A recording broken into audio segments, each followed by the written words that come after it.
Chapter 3. 10 days had passed since Homura enrolled into New Tokyo Sorcery Academy. At first, the students were scared of Homura's existence, but because Homura himself didn't especially show any intentions of getting entangled with the students, they had considerably calmed down. As expected, they showed cautiousness when Homura's figure was visible to them, but people who were scared of him even when his figure couldn't be seen anymore were already few. On the afternoon of the day where even the nervousness came apart in that situation. Class 3A, where Homura and the other members of the 101st Platoon belonged to, was taking a class of sorcery in the courtyard where green lawn was spread all over. Are you guys listening? Among the demons, there are varieties that move around in the air extremely agilely. In that kind of situation, it will be hard to hit with a sword attack and a gun attack. What will be useful in that situation is no element first grade sorcery, magic light bullet, photon bullet. Just as you guys know, photon bullet turns your own magic power into an energy bullet to shoot. It's the basic of basics that a magician first learns. Naturally, everyone here can all use it without exception, right? But just shooting a photon bullet like that won't be able to catch an agile enemy, just like I said before. While explaining, the instructor that was in the prime of his life used sorcery to summon a big black machine like a basketball in his right hand. It was called Target, a magic instrument that performed a role just like its name said. When the instructor poured his magic power into it, the target was activated. It let out faint wings from its sides and soared to the air until really high, before it moved around fiercely like a winged insect. And then, the instructor fired 3 shots of magic power energy the size of softballs to that moving target. Raising sharp wind voice, the 3 rapid shot headed straight to the target to pierce it. The speed of the bullet was fast, yet it was only to the level that a human could normally watch by eye. It was far slower compared to a gunshot. The target naturally avoided it nimbly. The light bullet was absorbed into air. Ascertaining that, the instructor continued, Even demons have intelligence. Even if you shot them just straightforwardly like this, it will only end in them reading the trajectory and evading. Then what should you do? The answer is simple. The instructor once again formed 3 light bullets of softball size around him.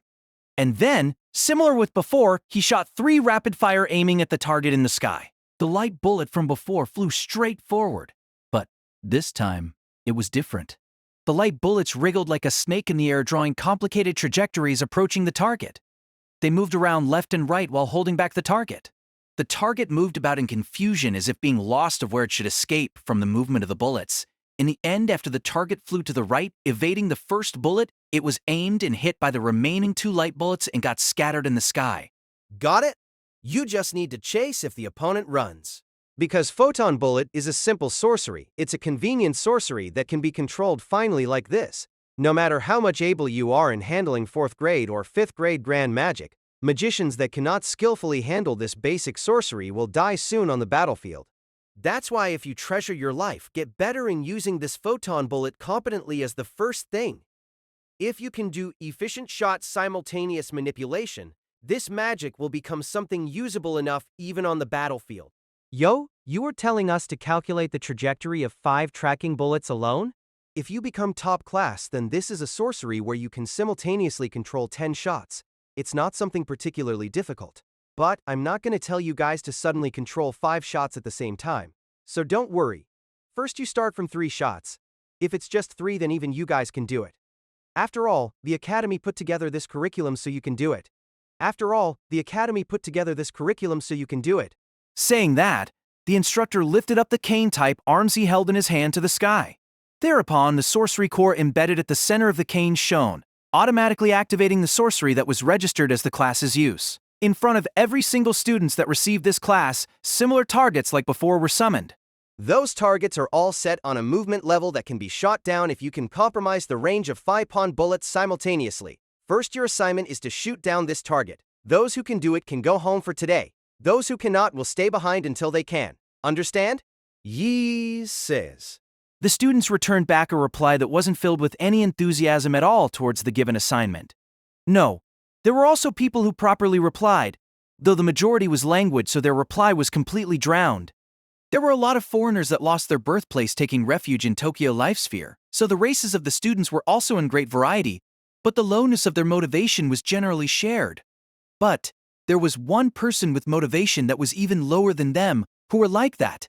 He was sitting cross-legged at the last row. It didn't need to be said who it was. The evil god user, Kamishiro Homura. While the students began to start their assignment with each of the targets activated, Homura was yawning in boredom. Well, it was only reasonable. After all, Homura, who was the evil god user, had learned all the currently existing 666 sorcery and 333 forbidden art, and then even the non-exist one mystery, the master of 1,000 sorceries. Receiving this kind of class at this late hour had no meaning at all. On the other hand, if he was asked whether there was anything else that he needed to do, there was also nothing like that. That was why Homura didn't particularly do anything. He was just blankly observing the class situation of the students. After all, they were comrades that he might have to fight together with when there is an emergency occurring. It was important to grasp the battle power beforehand. And then, after a while, what he felt was, their quality is comparatively good, huh? In reverse, with the non-existence motivation of the students, most of the students immediately cleared their assignment. The standard of their quality was considerably higher than he imagined. Just as the instructor said, the curriculum was properly arranged by taking into consideration the low motivation of the forcefully gathered students. Homura guessed that it was an achievement of this academy. Like this, if they formed a platoon, then he guessed they could deal with something like Suger class, with some leeway left. Well, at minimum, they won't be a hindrance, perhaps. But, as expected, no matter where it was, there would always be people with bad grades. Whoa, wait, Tilda. Oi, what are you doing? I'm sorry, Tilda. One person, there was a bespectacled female student getting too desperate at chasing the flying around target in the sky. She crashed around at the surrounding students. Homura knew her face. Koga Ayumi, his classmate in 3A. She belonged to the 27th platoon. She was not particularly a standing out student, but her motivation was fairly high that he had memory of her. But how sad! Seriousness and the real ability wouldn't be necessarily in proportion of each other.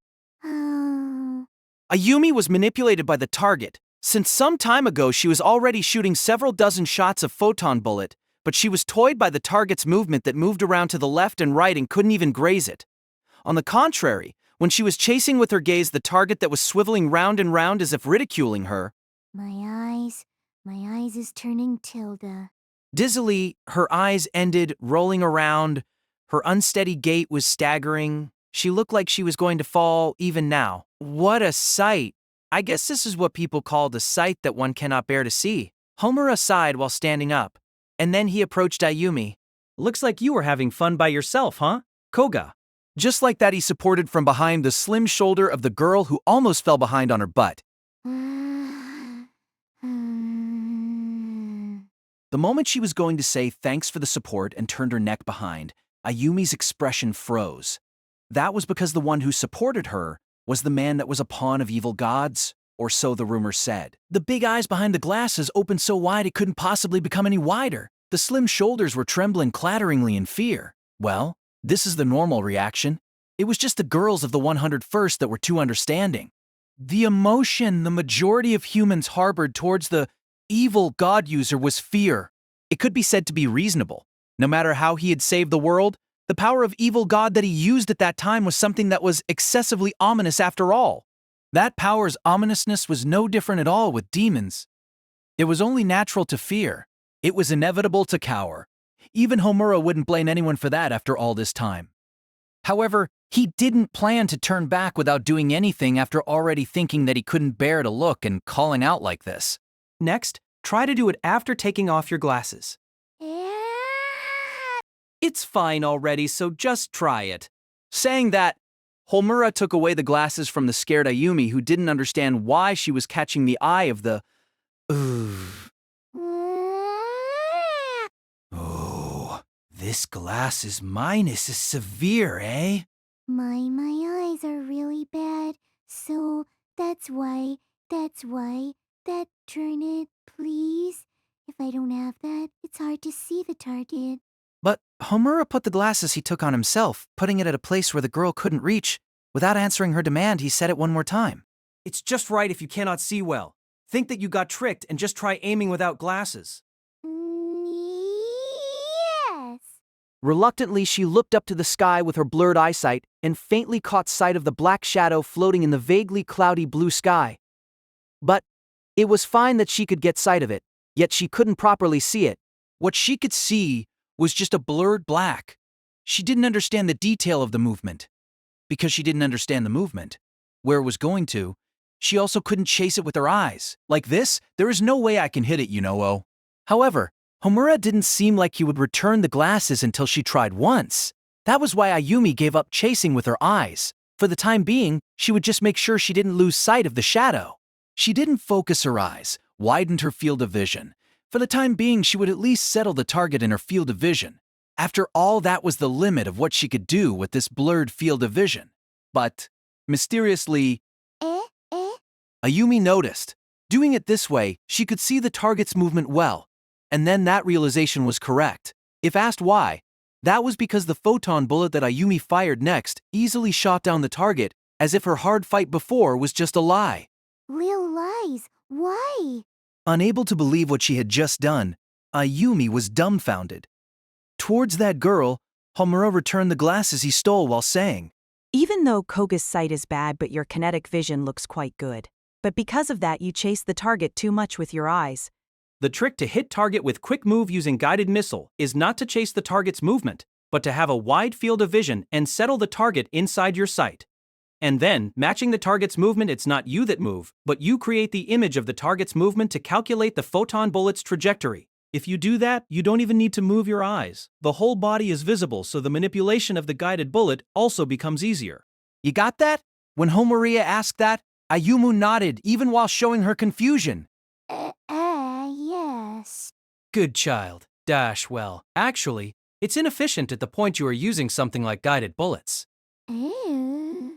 Homura leaked out a murmur with a small voice. Ayumi didn't understand his meaning and tilted her head.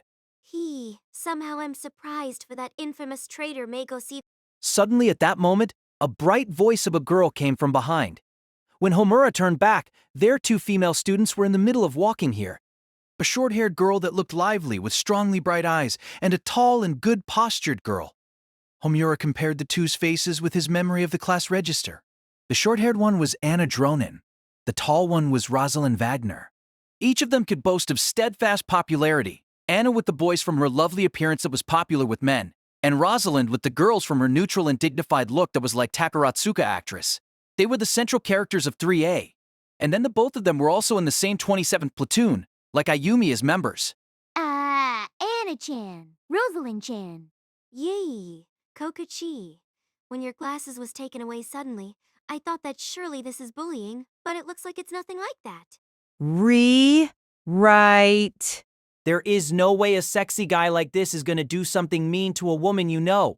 When Homura exaggeratedly shrugged his shoulder, Anna laughed pleasantly. Is that something you should say yourself, Tilda? Well, that's how it is. It's a misunderstanding that I'm bullying her. If you get it, then can you pull back your killing intent? With a glance, Homura directed his sight at Rosalind, who was standing beside Anna without saying anything. Thereupon, Rosalind's eyes turned round in surprise. You noticed? You really think I'm not gonna notice? Homura made a cynical smile while replying so.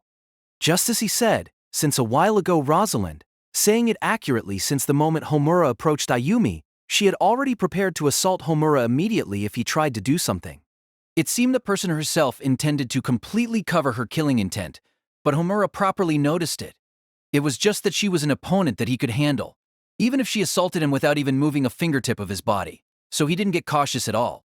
Sorry to misunderstand. Rosalind, whose killing intent was exposed, apologized to Homura with a slightly awkward expression for her groundless suspicion, but Homura shook his head left and right towards that apology. It's not like you need to apologize. Rather, Homura was in admiration against the evil god user that had unceasing terrifying rumors about him. She had the spirit to prepare to draw her blade against such an opponent for her friend's sake. She was still immature, but she was quite a gutsy girl. Seems like Koga has good comrades. After taking a glance at Ayumi and saying that, Homura turned on his heel dot. Since the girl had cleared her assignment, he had no more reason to care about Ayumu. Thereupon, towards that back, Thank you very much. that voice was not the small voice like a mosquito's noise until now. With a clear, loud voice, Ayumu gave her word of gratitude to Homura. As for Homura, He answered shortly, ooh, to show he received that gratitude. Evil God user San.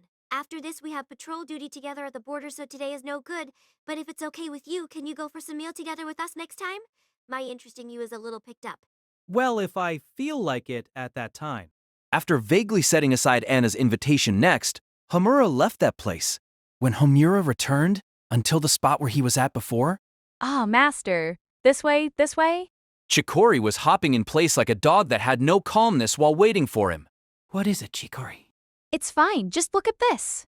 Saying that, Chikori picked up Homura's target that he had left alone on the lawn.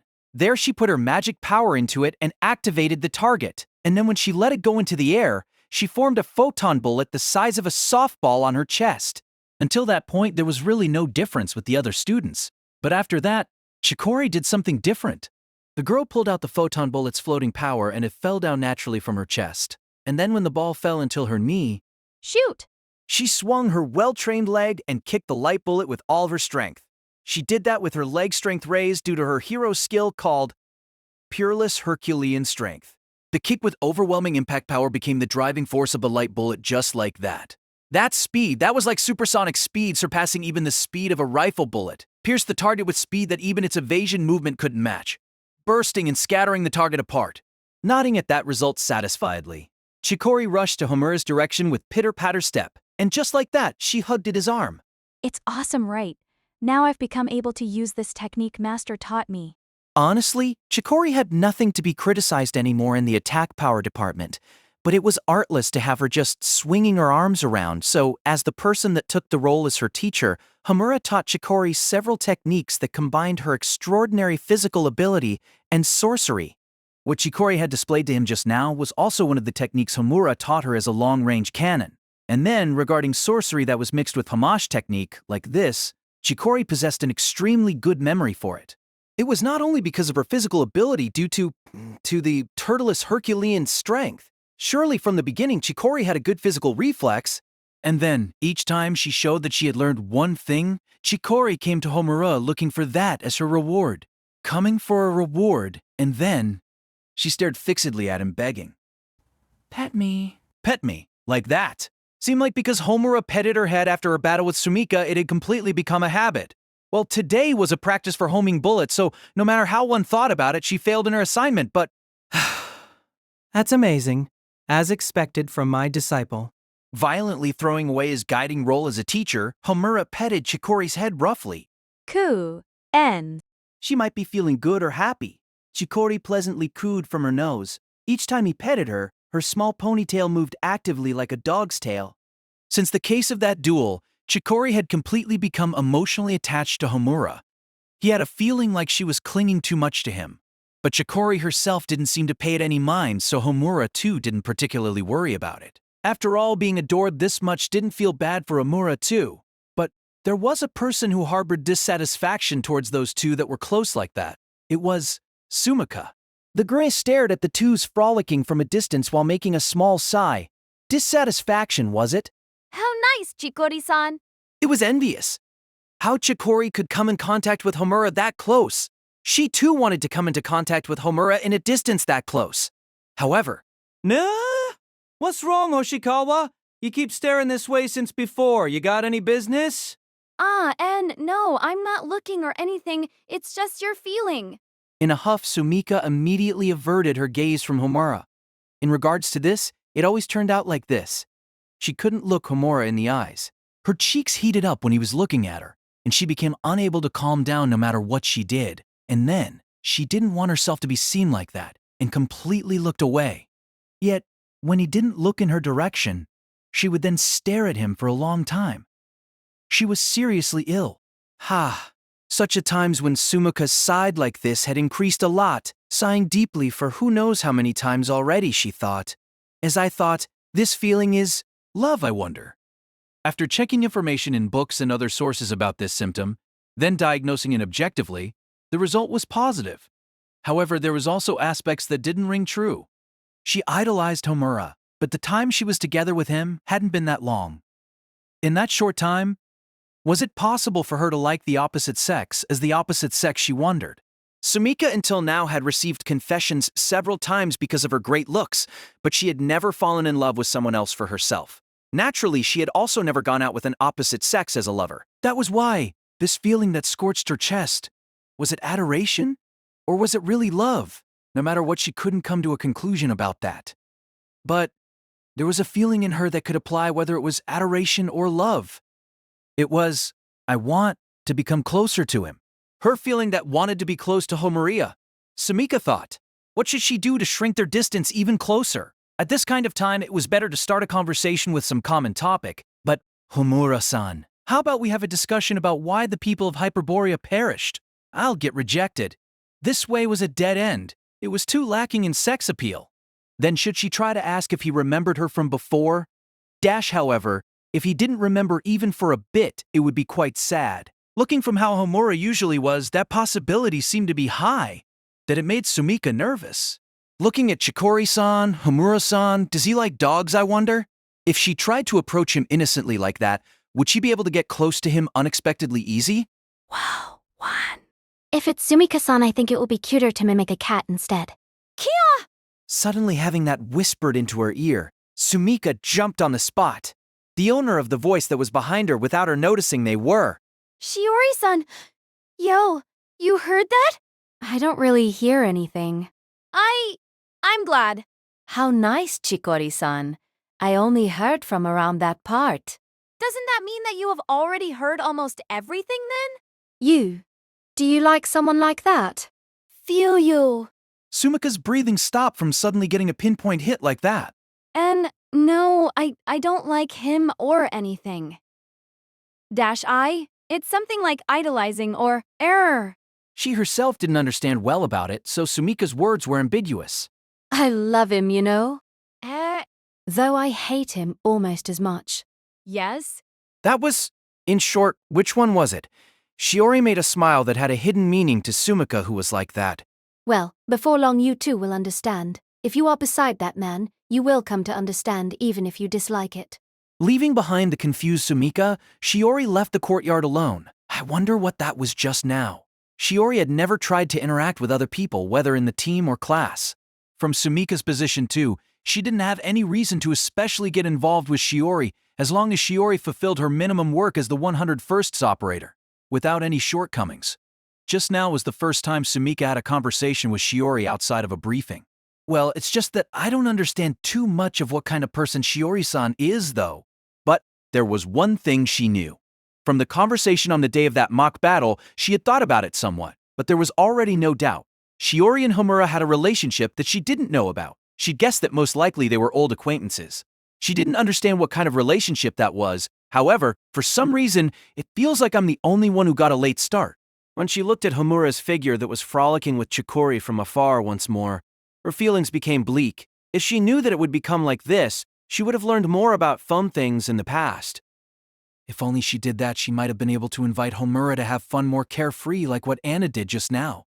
But even so, regretting things at this late hour wouldn't result in anything. Get a hold of yourself, Hojikawa Sumika. The person that you have aspired for all this time is now this close beside you. When else are you going to do your best if not now? Sumika Pan lightly slapped her cheeks and encouraged herself. She couldn't be the only one to get a late start. This was the place where she had to do her best. It was that, the collision at the street corner, when you were going to school. Walking closer to Homura nonchalantly, she would purposefully slip and leap into Homura's chest. Surely I can do it with this. As expected, humans should rely on their predecessors in a troubled time. What should she do to approach Homura? Until now she didn't have any ideas, but for the first time, something like a concrete idea flashed inside her mind and Sumika made a small guts pose from its feedback. And then, Sumika immediately moved that concrete idea into action. One had to immediately act decisively when getting a concrete idea that could resolve the problem. This great resolution and ability to take action of hers was just as expected from the hard worker that became a young S-rank magician. However, how sad the action of Sumika, who was facing aside and whistling while nonchalantly walking towards Homura, was... someone really suspicious is coming closer, making Homura be on his guard fully. In regards to this, it was not only limited to this time, but Homura had noticed that since the mock battle, All this time, Sumika had been sending gazes to him at every opportunity. That was why Sumika's action that was approaching him while openly pretending to be nonchalant looked especially eerie. Well, even without that, a human that walked at you with her left hand and left foot moving forward at the same time was eerie already. What is this Sumika girl planning? By any chance, was she still holding a grudge from him? Calling her useless? Homura raised his wariness a little from Sumika's action that he couldn't comprehend at all. But when Sumika had walked until around 1 meter from Homura, Sumika's body tilted to the front. She was walking while looking to the side, so she stumbled on the stone under her feet. That was how it seemed. Although Homura didn't know anything about that, so he immediately opened his arms and prepared to catch her in his embrace. Sure, just as I thought, this is impossible. However, at the critical time when she almost fell into the embrace, the extreme embarrassment made Sumika thrust her leg with all her strength forward and she planted her foot on the ground firmly. I'm okay. I almost fell, but just barely. I'm fine. And then she declared that, with her face reddening. Oh, that's good. Next time look forward when you walk, okay? Yes. It's dangerous. If I fell, isn't it? Then sayonara. Saying that, Sumika ran away like a startled rabbit. Her expression was half crying from embarrassment and patheticness. Sumika herself didn't think that she would be this gutless. In the end, the girl's action ended in vain. But it didn't mean that it was completely meaningless. Her series of action and her momentary expression. Homura guessed Sumika's broad mental state from that information, namely, the feeling of like that Sumika had for him. I don't have any recollection of doing anything that would make her like me, though. But Homura felt like that perhaps there was no mistake that Sumika was holding feelings for him. In regards to that, Homura sighed a little heavily. I don't really want her closing this distance, though. He was an existence that couldn't stay in human society anyway. The real reason why he was called here. After making clear of that reason and fulfilling it, sooner or later he would be gone from here. Even if he had faint love directed at him, he had no way to answer it. But if it was just something like Chikori who idolized him innocently, then Homura was grateful for that. What should I do, eh? Thereupon, at that time, suddenly the students that were still in the courtyard made a stir. The source of the commotion was a car that was entering the parking lot that was visible from the courtyard. Isn't that a Rolls Royce? That thing still exists, huh? Lured by the voices, Homura also took a look at the high-class car that was stopping at the parking lot. Thereupon the door of the high-class car opened, and from inside someone he knew came out. Tall body with gloomy long hair, the board chairman Anjuji, Kai. Seeing that, Homura instantly lost interest and was going to move his gaze, but suddenly, Homura noticed that Anjuji was looking straight at him. Does he have some kind of business with me? Homura returned a doubtful expression towards the gaze sent to him. Then, one more person came out from the car. A man in a different suit was getting out following after Anjuji. While his looks were still young enough to be called middle-age, he was a man with a lean figure and a lot of white hair. The instant that man showed his appearance, all the people in the courtyard other than Homura had their breath taken away. Why? That was because the man that came out following Anjuji was a character that one really ought to be surprised that much about.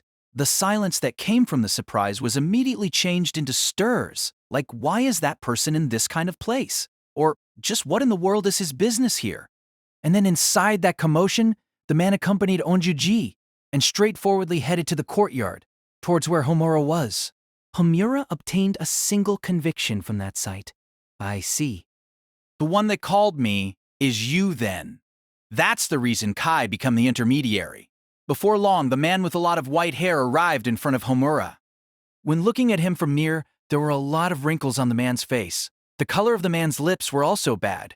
He looked far more withered compared to when he was seen from afar. The discrepancy between this man's appearance in Homura's memory and the reality now was really tragic.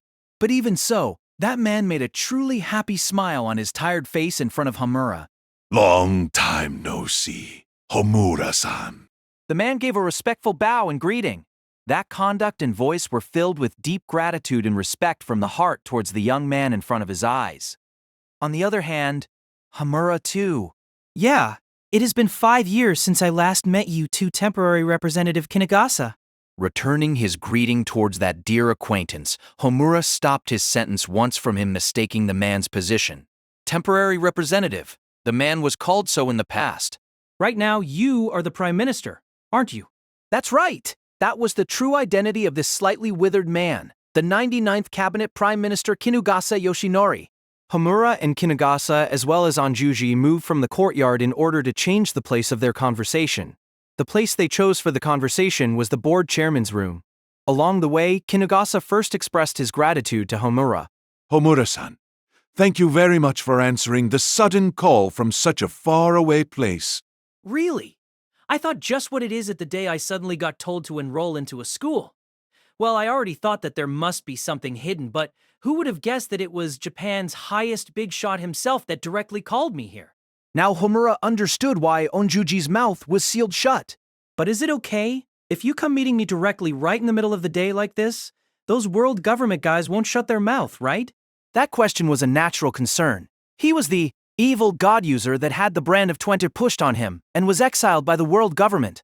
If a country ruler under the world government attempted to contact such a person, it might be taken as a rebelling act. But towards such concern of Homura, Kinugasa just shrugged his shoulders a little. Whether I come at afternoon or night, Homura-san is being monitored for 24 hours. The time doesn't really matter here.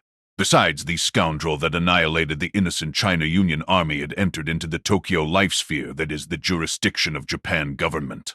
As part of public order preservation, it's only natural for me to show my face. The reply was returned with a jesting mood. Homura burst into a small chuckle from the way that man said that. It's an occupational disease. That Homura-san has also become really tall. The last time we met was when I was 12, right? After all that time, of course I'm going to grow? Your white hair is increased, huh?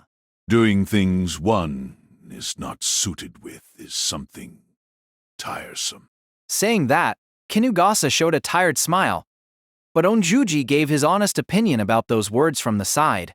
That's not true. Prime Minister Kinugasa is looking down on yourself too much. That's your bad habit. That was a fact. At what was a fact? At what was a fact? At what was a fact? At what was a fact? At what was a fact? At what was a fact? Without getting even a wink of sleep during the 10 days, he continued to maintain the functions of government, literally struggling to death. If he was not there, the country called Japan would not have survived the Walpurgis Night. It was not an exaggeration saying that. Even Homura recognized this man's backbone. In the current Japan, there was no single person with better qualifications to stand at the top than this man. All the people that lived in Tokyo life sphere also thought like that. However, the person himself didn't think so. Ha! I wonder about that. In reality, with my strength, I couldn't do anything about Walpurgis Night. If I have to say what I could do at that time, it was only carrying out the minimum duties of the organization called the government. I just somehow carried that out. That was the best that I could do. If there was no Homura-san's power, then there was nothing that could be done. What the world needed exactly is Homura-san's power. Whether it was 5 years ago, and then right now in this moment too. Instantly, the atmosphere that was flowing between the two changed. Homura sensed that minute change. From now on, it would be the reason Kinugasa came here today. And also the true intention of calling Homura from London. In just the right timing, the board chairman's room came in front of their eyes. Homura reached out his hand toward the door of the board chairman's room, thinking to ask the continuation inside. Dash it was at that moment.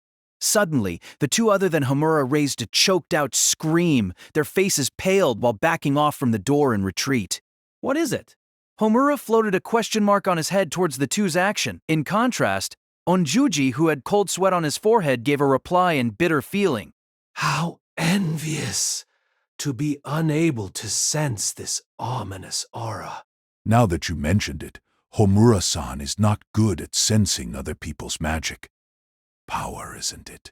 My bad to be so insensitive. But you two saying that means that there is someone inside? Yes, perhaps. Homura, who was insensitive towards other people's magic power because his own magic power was too big, didn't understand it. However, the other two were different. Because they were different, they sensed it completely. What was leaking out from between the gaps of the door? A sickening presence. A dread as if a centipede was creeping around between the skin and the flesh at the back. Ahead of this single door, Something possessing an outrageously evil magic power was waiting. That was why their body, their soul, refused to open this door. The board chairman's room's door even looked like the jaw of a jet-black dragon to both Onjuji and Kinugasa. An ambush, huh? Someone seemed to be there. Foreign country spy? Or perhaps something else. Even when Hamura racked his brain, the candidate was just too numerous that he couldn't make an estimate. He couldn't guess, however. Well, we also can't just keep standing here forever. Saying that Hamura pushed open the door and entered inside brazenly. He could deal with any kind of surprise attack prepared by anyone. It was an act that came from such confidence, but there was no surprise attack that he feared. The intruder was sitting on the guest sofa while eating cake. Looking at the figure of the girl wrapped in a crimson dress stuffing her cheeks with cake, Hamura sighed in amazement. When I thought who was it, it's just you, huh? Vel. He called the girl's name. Going back in time about 1 century ago, the human race for the first time faced invasion from the demons. Compared to then King Typhon, that appeared 5 years ago.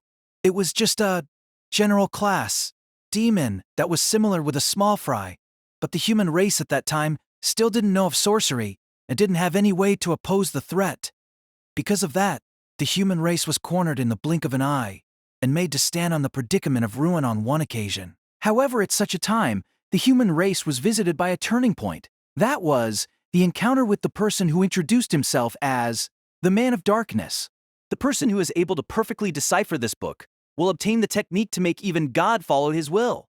The Man of Darkness that appeared to the human race that was going to be destroyed one-sidedly by the demons, saying that he entrusted his knowledge of sorcery that he possessed into a single book to the human race. It was Liber Alvel Legis, with Book of Law Liber Legis engraved as the title with golden letters. It was the grimoire of beginning for the human race. What was written in it, as a rule, was something that couldn't be understood by a sane mind. It was numerous knowledge of darkness that laughed scornfully at the human race's progress until now. Those reading it wouldn't end normally. Would there be life lost? Or would their heart be broken? The conclusion was those two. The end was one. But the human race was already at a stage where they couldn't choose their methods anymore. The human race united in the face of the danger of ruin by literally struggling to death even while sacrificing the lives and minds of several tens of thousands of courageous people. The grimoire was deciphered little by little. Learning the knowledge of sorcery, finally the human race exterminated the demons that cornered them into ruin.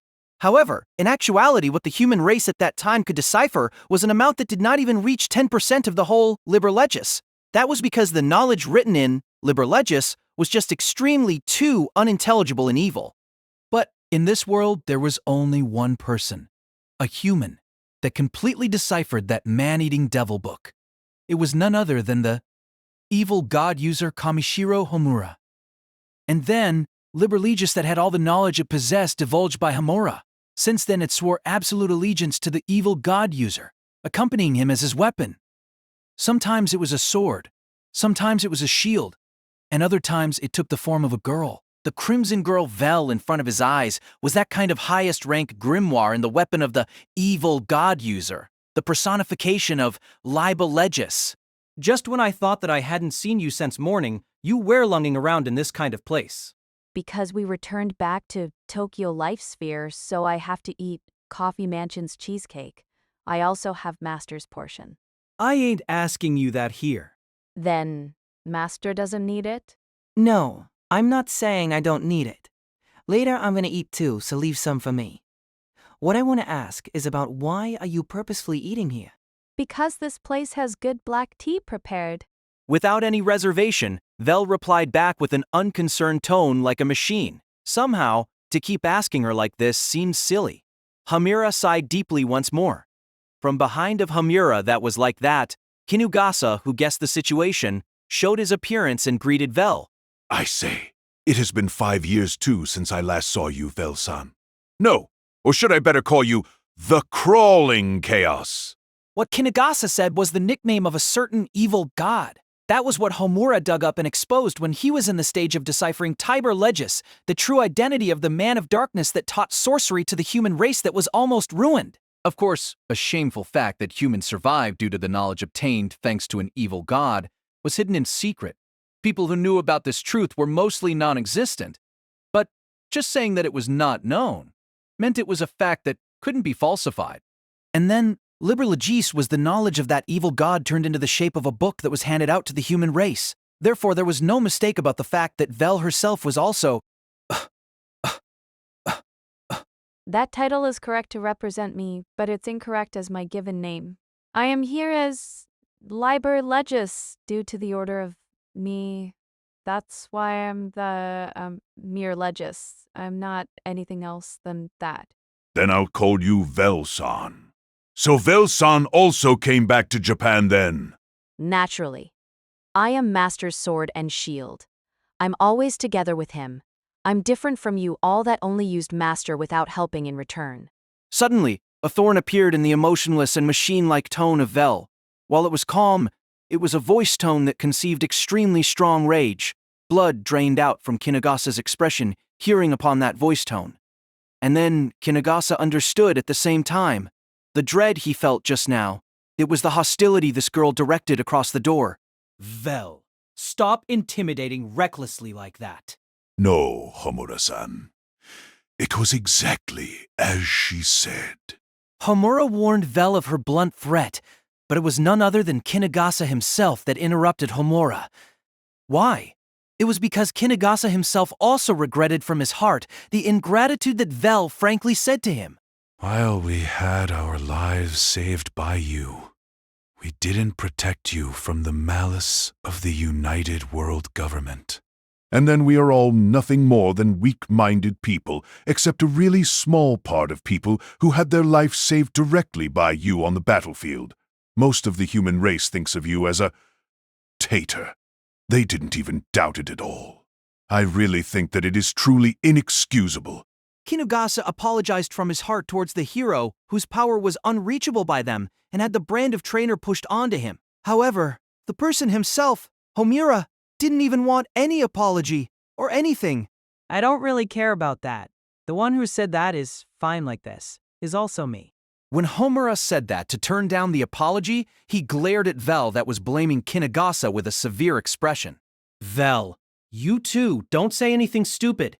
I'm sorry. Vel, sensing that her master was getting seriously angry, apologized while being a little dejected. Even Vel that made Kinagasa and Anjuji tremble with just her presence was treated like a child if it was against Homura. Well, it's fine if you understand. After that, Vel shifted her body to the corner of the sofa in order to create a space for Homura to sit. It seemed that she didn't have any intention to get out from the room. But, just like she expressed before, she was Homura's sword and shield.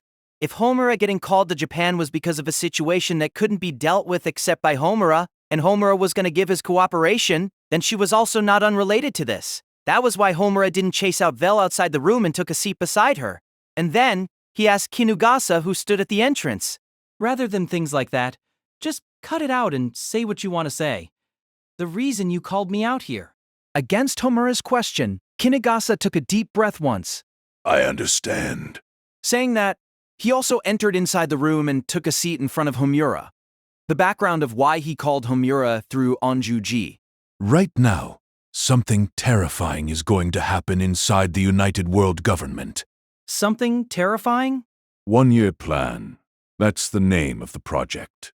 The content is, in 1 year, the 10 countries that survived Walpurgis Night will be merged into 5 countries of the 5 great leaders' jurisdiction under the great cause of making the human race as one and oppose the demons. They are making a really bold plan again, huh? Homura knitted his eyebrows towards the information that Kinugasa brought. His family register had been taken away a long time ago. But even so, for Homura, the country called Japan was his birthplace. That was why, if he was told that the county would be gone, his expression would become hard. If I remember right, those 5 great leaders are from the 5 countries of Britain, China, Russia, America, and Italy, right? Which one is Japan going to be integrated into? What are you saying? Exactly as the word said.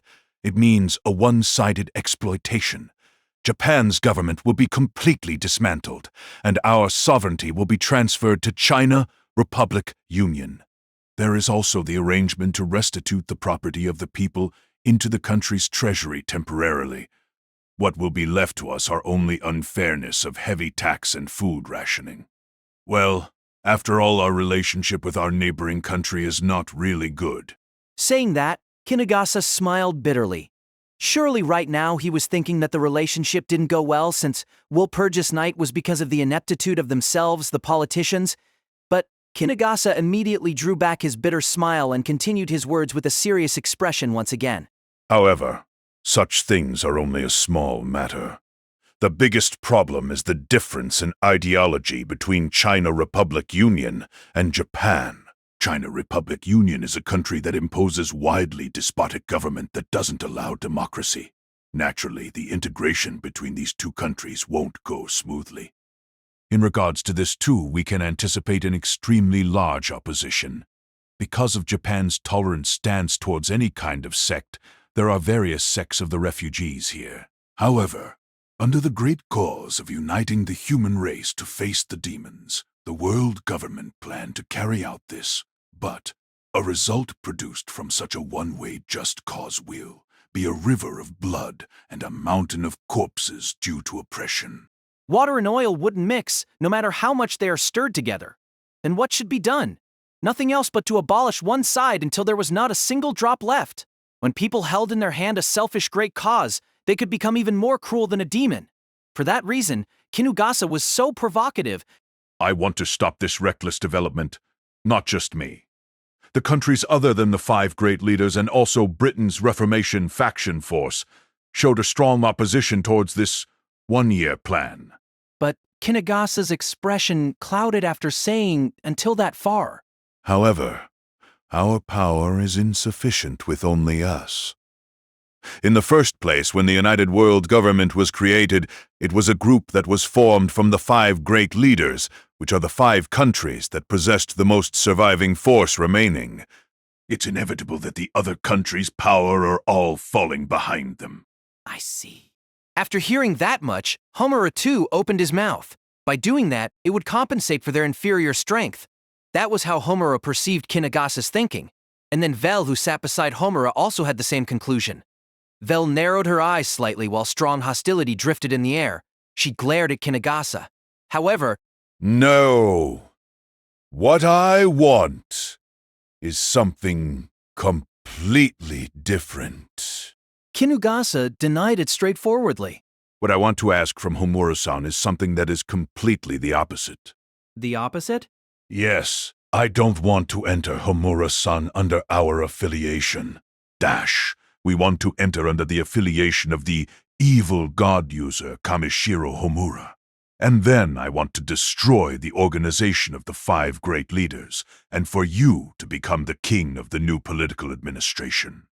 That's the reason of me for calling you here.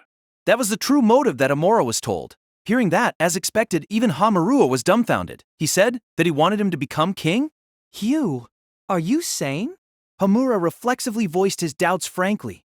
But Kinugasa nodded towards those words that were lacking in manners. Of course. No, from what you just said, I really cannot think that you are sane. Just try to think about it a little. I'm someone whose power is sealed by the world government using Oriel here. Right now, I got no power except something a little above a S-rank magician. You are saying you want that kind of brat as king? That ain't an idea of a proper adult, you know, Prime Minister Kinugasa. Kinugasa! Is your power really sealed? As for me, I really can't think of that as the case.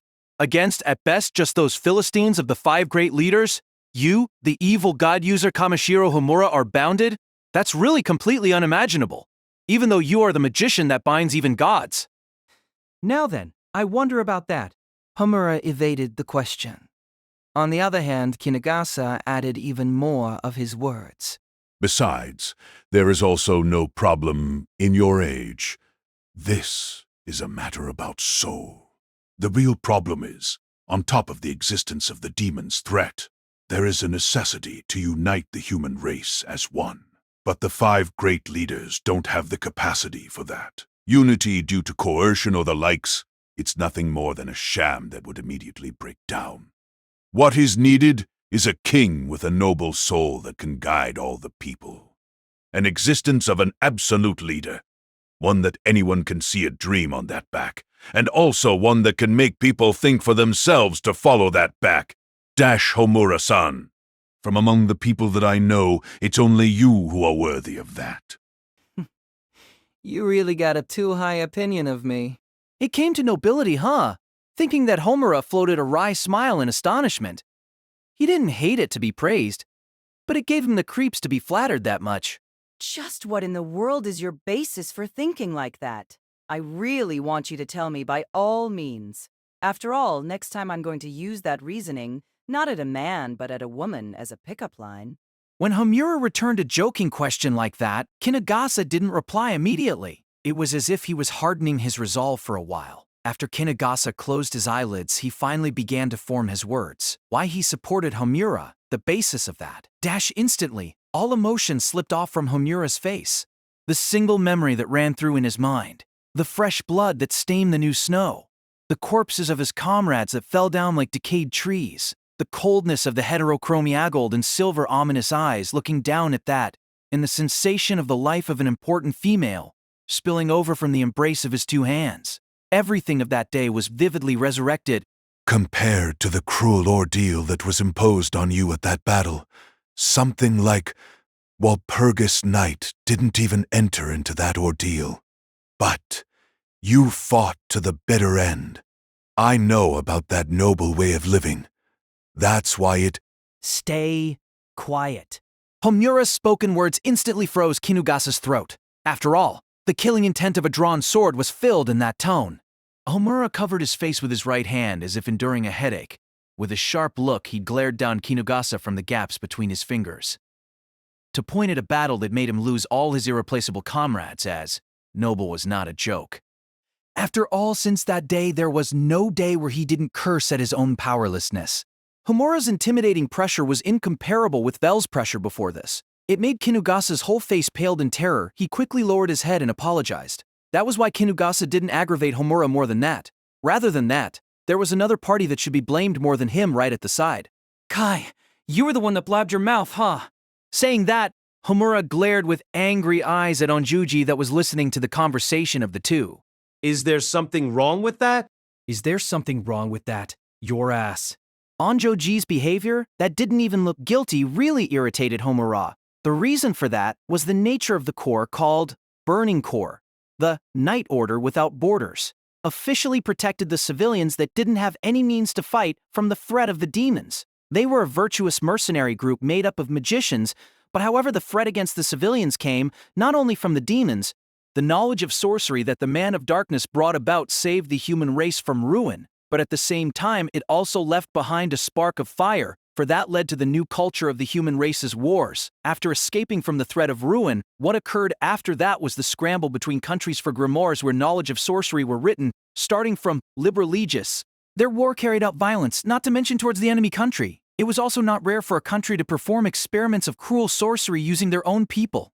In an extreme case, there were even politicians that tried to secure a powerful demon's protection by sacrificing the people of their own country. Of course, the Night Order Without Borders lamented this situation, but as an organization that acted by traveling all over the world, they couldn't cause a war with a country publicly. What was formed was an assassin group of few-numbered elites of prominent powerful people of the Night Order Without Borders, which specialized in erasing deposits, the book Burning Corps. It was terrifying because the enemy was the same humans like them. In many cases, that should be called as the symbol of the human race's evil. They buried the situation inside the darkness that nobody knew about by killing all the existences that were related to the case. They were the dark side of the Night Order.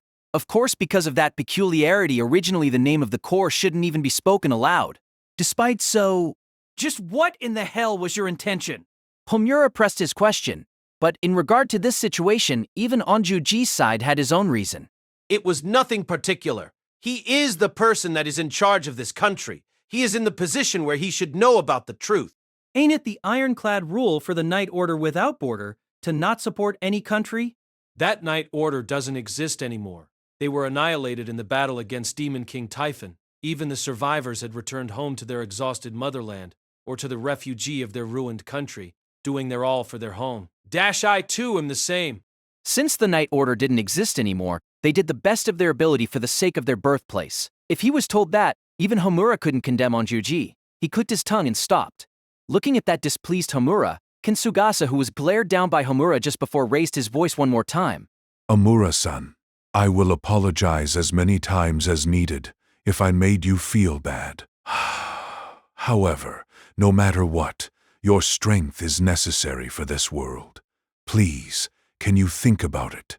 In regards to that, Homura's answer came really fast. The answer was decided already from the beginning. You are joking. Just why have I got to do something that troublesome? Because except Homura-san, there is no one else that can do it. Yet even so, my bad, but I've got no motivation or interest in that. Whether when I was in Burning Core and also right now that I had become the evil god user, my enemy is the demons and those shitty bastards that support the demons. I've got no mood to stick my neck into politic wars between fellow humans. The tone of Homura's curt rejection was unapproachable. Hearing that definite refusal, Kinugasa's shoulders dropped a little. Is that so? However, towards that Kinugasa, But it's also a fact that the way the world government is doing things is unpleasant. saying that Homura made a single concession. 1 year. I'll promise to stay in Japan for 1 year. That's my debt of gratitude towards my birthplace. If that 1-year plan is put into operation, the center of the opposition force is surely going to be Japan, right? If I'm here, it should be hard for the 5 great leaders to move. That's why during that time you stopped those guys. That was the task of the leader of this country, the task of a person of the world government, Kinugasa himself. Kinugasa closed his eyes and thought for a while after hearing Homura's concession. For Kinugasa, he wanted Homura to walk down the path of ruling. It was the truth. However, the person himself wasn't interested in that, so it couldn't be helped. Right here, he should be satisfied with just obtaining the firm promise of Homura to stay for 1 year.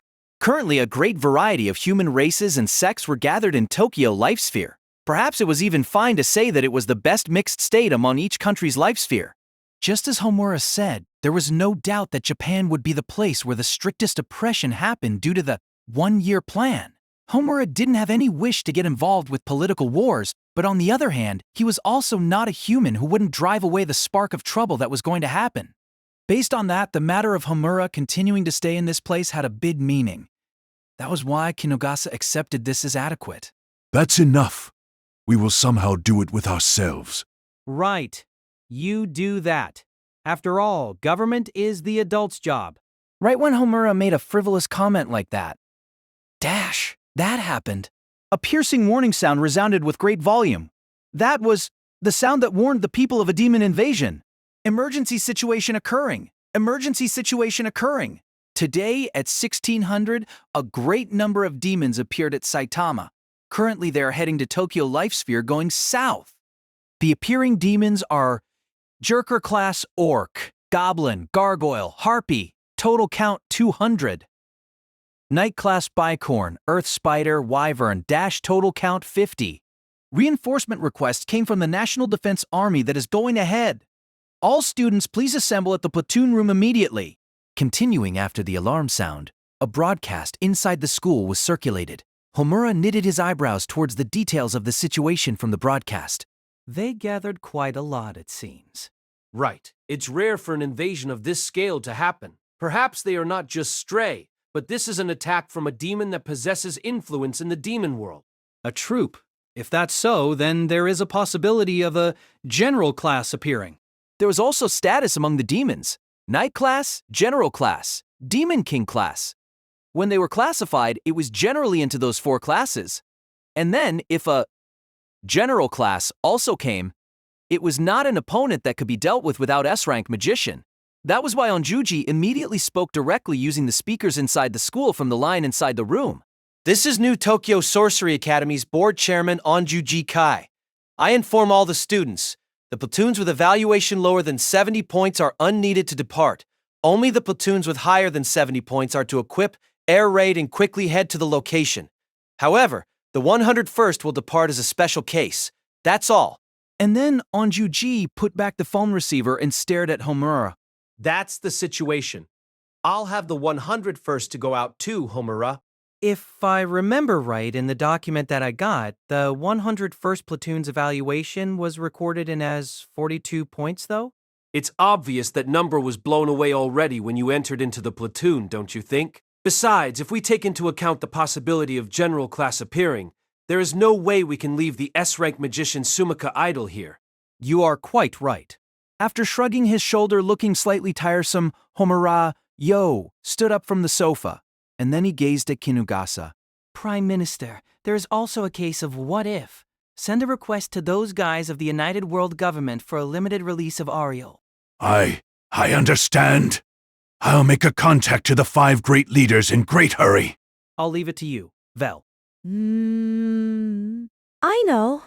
From Homura's call, Vel's body that was sitting beside Homura drinking black tea crumbled down into pieces, turning into pieces of paper. Those pieces of paper was swallowed by the wind, and they gathered inside Homura's hand with that form transformed even further.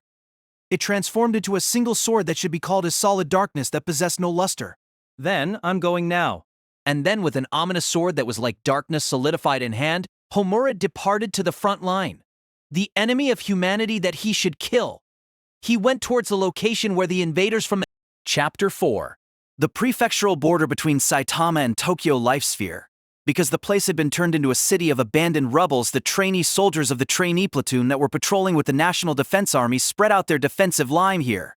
From the gaps of the rubbles, from the cloudy sky, they intercepted the approaching atypical swarm. The appearance of the 27th platoon that accompanied the duty of patrolling Japan could also be found in that foremost line. Anna, who was taking a position atop the steel tower that had rusted, rotted, crept up by ivy from being abandoned for 5 years, with her, for sniper, use that was her style. A white bolt action type rifle in her hand, she sniped the demons that flew in the sky of far beyond. Her skill was exactly of 1 shot, 1 kill. In addition, her contracted heroic spirit was the white god of death, Simohaya. Against the harpies and gargoyles, Anna's bullets accurately pierced the enemy's vital spot and shot them down. Yosh, with this it's the 17th one. Oh man, aren't I in perfect form, this me? The finger that pressed the trigger was light. Anna took a little guts pose for her own great condition. The number of the enemy also cannot be counted here. Like this, maybe I can reach the high score tilde. Thereupon, a display frame made from magic power element appeared in the end of the girl's field of vision suddenly. It was a mind communication. Inside the display frame was the face of Rosalind. Hoy, what's the matter, Rose? Anna, sorry to disturb you when you are on fire, but I request your assist. The carapace of the earth spider is hard. The blade isn't effective. Okay, Tilda. Just leave it to Big Sister. Answering so, Anna called out the map for the whole battlefield in her field of vision. And then at the marker that was indicated on the map, she confirmed the position of her teammate.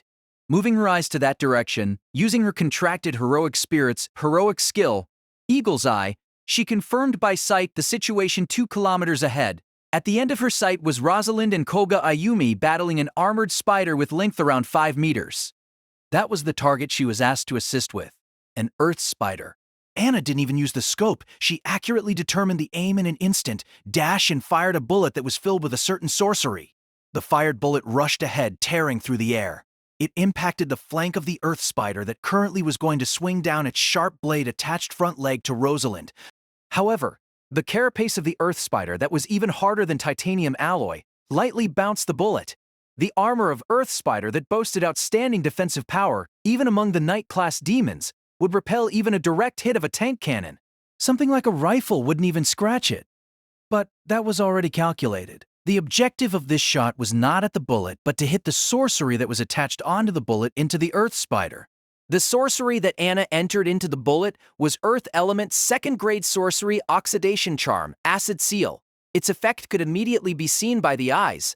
The earth spider's solid carapace was beginning to smolderingly dissolve, accompanied with a smell that made the nose wrinkle. If it became like this then, even its prided armor would become meaningless. Clad in the wind, my sword cadmit. Without wasting time, Rosalind increased the sharpness of her swordsman style, arms that was a katana with sorcery enchantment. She also breathed magic power into the 4 fairy wings equipped on her back, the RKA, and accelerated. Fujinrepa. Borrowing the power of wind, she slashed and bisected the earth spider into 2. Originally, Knight class was an opponent that even adult national defense magicians would have a hard fight against, but the level of this 27 trainee platoon was high to easily defeat it. However, as expected, they also had childishness because of their age. Yosh. Rosalind that finished the earth spider relaxed her attention completely for an instant. In that instant, a small, strange shape leaped at the girl out from the gaps of the rubble. Rosalind-chan, behind you. What? The small strange shape that leaped at her was soldier class, goblin. The number was 4 goblin. The goblins first had one of them struck at Rosalind's air raid with a club and destroyed it. When she became unable to escape to the sky, one goblin clung at her right leg, and the remaining 2 at her dominant hand that was holding the katana, restraining Rosalind in place. Damn! It was already too late when she said that. Even among the Surger class, demons, goblins were especially powerless small fry that couldn't even use sorcery, but it had shrewdness like performing this kind of team play. And then, if this was a team play naturally, there existed the finishing player. The next instant, as if waiting for that restraint, a gargoyle flying at low altitude, slipping through the eyes of the sniper, was approaching near, flying out from the shadow of a building. And then, it stabbed a trident spear at Rosalind. The aim was Rosalind's heart, dash, but that spear tip was repelled away as if hitting an unseen wall in the air. Ayumi! Leave it to me. Ayumi, who cut in between Rosalind and the gargoyle with the sorcerer-style arms. That was a staff, in hand laid out a sorcery barrier. The mechanical staff that was a weapon of the sorcerer didn't have the function of a weapon like the weapons of the swordsman or the gunner, but in place of that, elaborate magic mechanisms were built in the internal of the staff, heightening sorcery chanting speed and the power of the spell rapidly. With only the power of a circle class, it was impossible to pierce through this solid protection. Therefore, the gargoyle's attack was repelled and its posture was broken in the air. Ayumi didn't miss that opening. She immediately formed a chantless photon bullet and created 3 shots. Go! She shot toward the gargoyle that was hovering in the air. But a gargoyle was a demon whose selling point was its mobility in the air. Just try it if you think you can chase me. As if saying that, the gargoyle fiercely moved in the air in order to shake off the approaching photon bullets. That movement was irregular yet quick. It was extremely difficult to follow with the eyes. However, Ayumi had already learned how to deal with that kind of problem. Homura-san, she recalled. His words, his teaching. There was no need to be led around by the enemy's movements. Her field of vision should not chase but fix the enemy in it. She should not match the movement of the enemy in it. She should not match the movement of the enemy. It is her side that should control the enemy's movement. Yeah!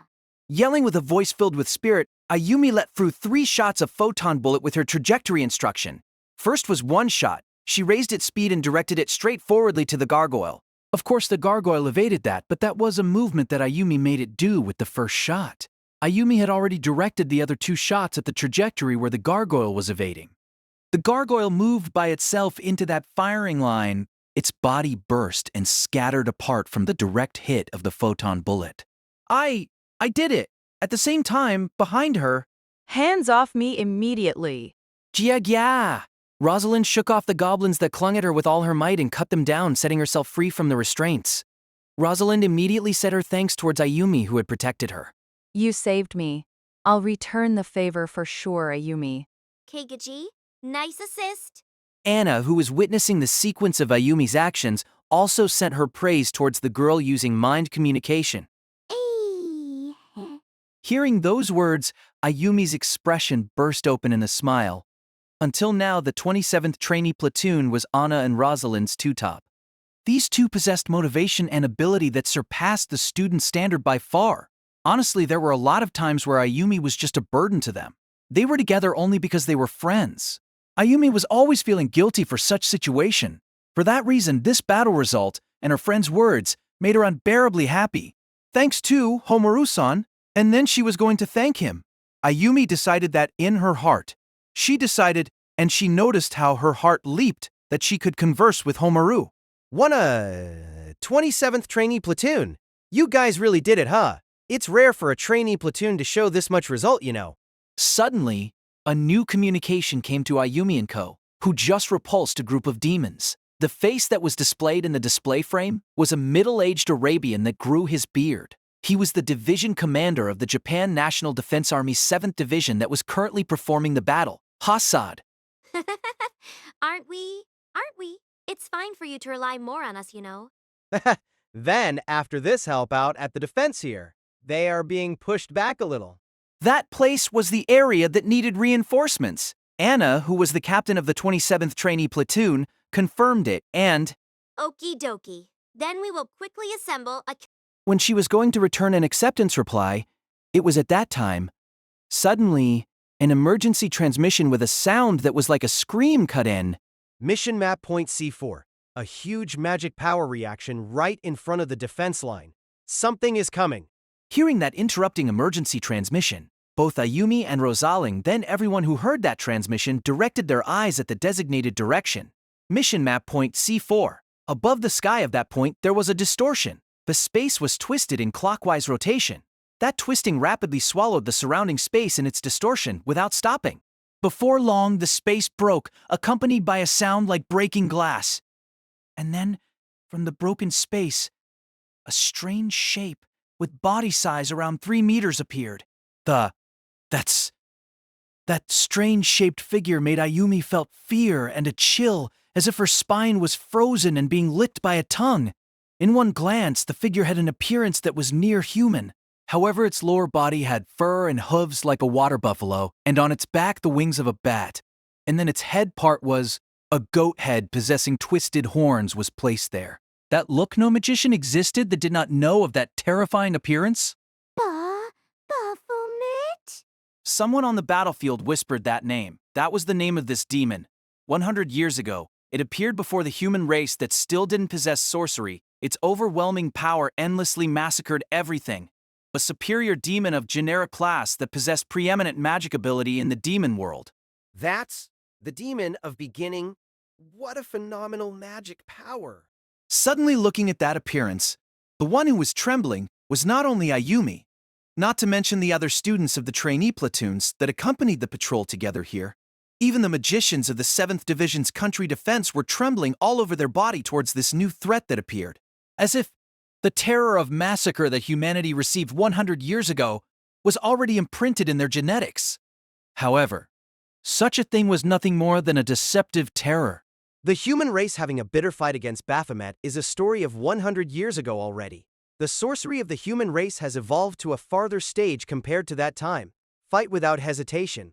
Hassad, who immediately recovered faster than anyone, issued his rally through the communication. That's right. They had a bitter fight against Baphomet merely because at that time the humans didn't know sorcery at all.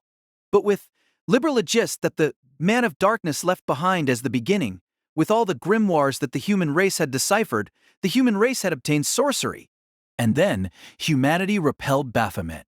It was an opponent they had won against once. They who had obtained even more power than the time of that victory, just what was it that they needed to fear after all this time?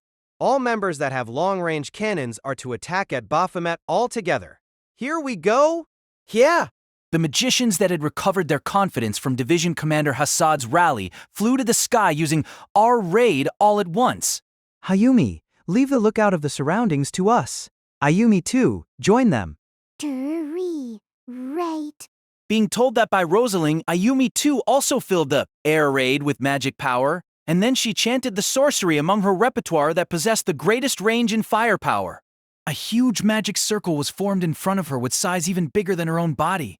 There she gathered the magic power in the surroundings. Before long, the gathered magic power emitted pink light and formed into a... Now, fiery. Magic light cannon fire photon buster. Together with Hassad's signal, she fired the sorcery into Baphomet as a large beam of light. Various colors of magic power, flashes, a great number of everything. Beams of light that easily surpassed 100 were fired at a single demon that was hovering in the air from all directions.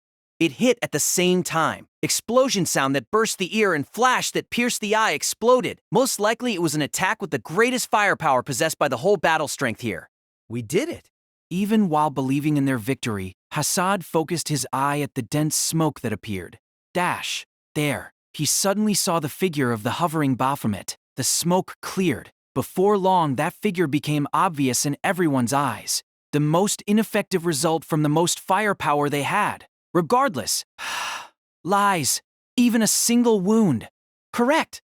They were making a big misunderstanding. 100 years.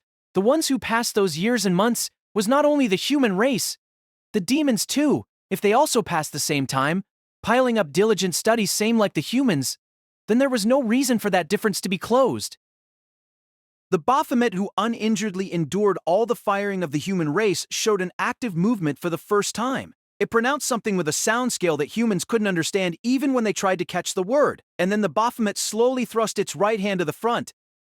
It reversed its wrist in a circle with just that action. All the magicians that flew in the sky were struck down to the ground. It was as if they were struck by an unseen hammer from the sky.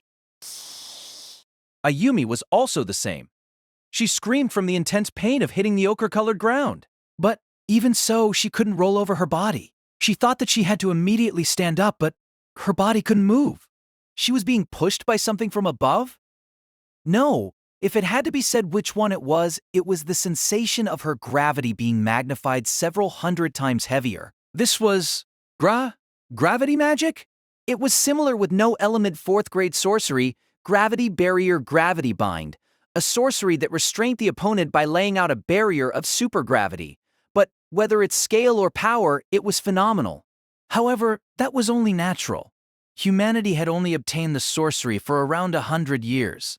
On the other hand, the demons, they had lived from the far long time ago together with sorcery. Of course, there was a difference in the level of the sorcery between the two sides.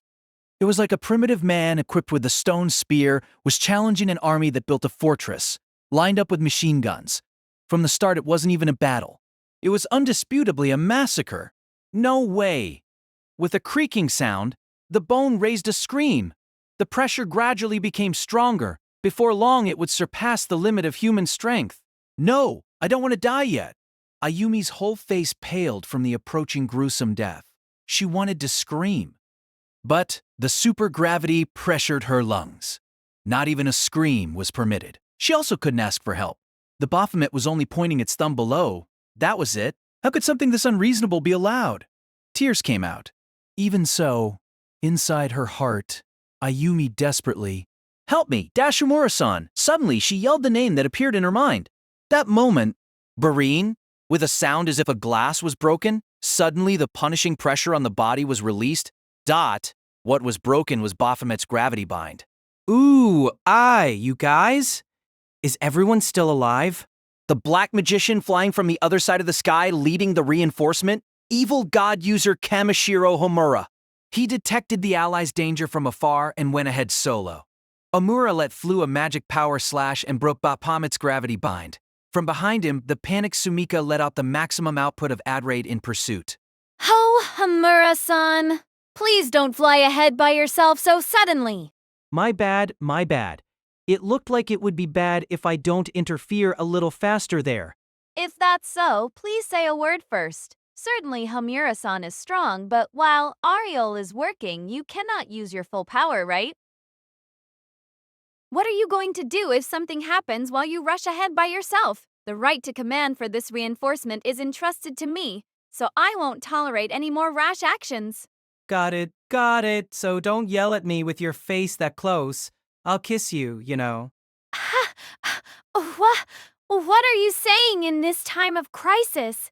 Sumika's face blushed bright red and she cut through the air and took a distance from Homura. In the view of that Sumika and Homura, Hasad's face was displayed. It was general communication in an open channel. Oh, you are evil god user, if I remember right. Seems like the rumor of your return here is true.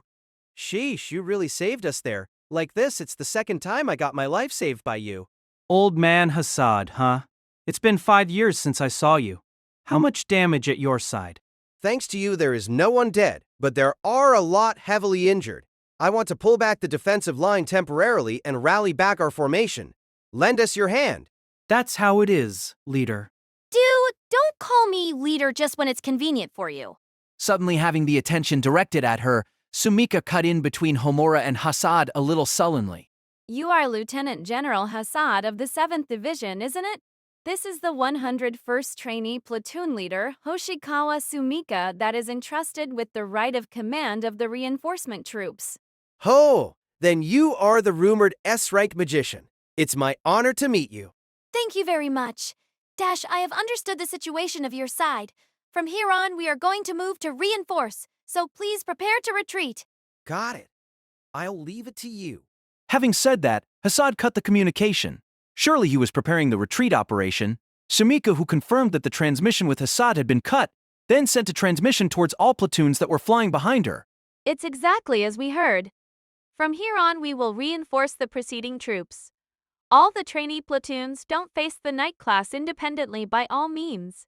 Please fight them with units of platoon. Roger? High-spirited reply came back from the transmission. In this aspect, it was just as expected from platoons, with evaluation points more than 70. The height of their morale was different. Oi, are we gonna move in platoons too?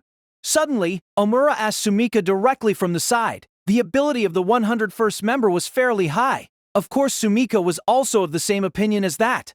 Indeed. The 101st will spread out with their own individual duty. Shiori-san, I'll leave you to control the situation of the battle from a separate location.